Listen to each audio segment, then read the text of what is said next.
Isang araw, nagmamaneho sa Cubao,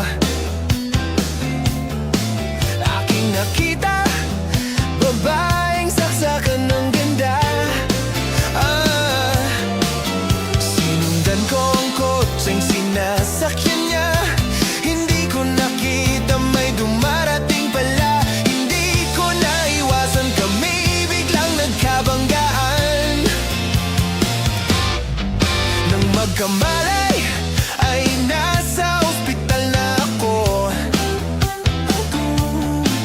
Inasikaso ng doktor na pili ng nanay ko. Biglang-bigla na lang ang nurse andyan na, at para kong nakita ang hell sa ganda. Kahit nagdidiliryo itong nasabi ko sa kanya.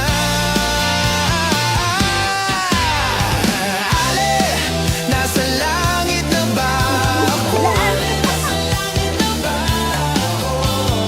Mama, kayo po ba si San Pedro?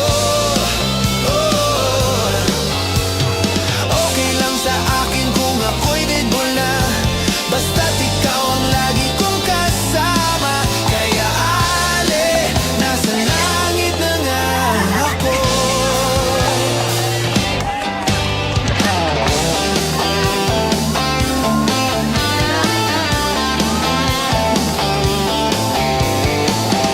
Maya pa?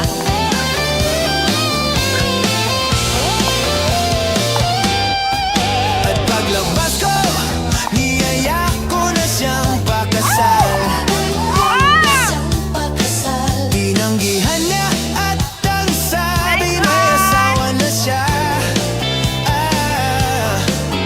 Dinamdam kong masyadong sinabi niya. Hindi ko nakita hagdan, ubos na.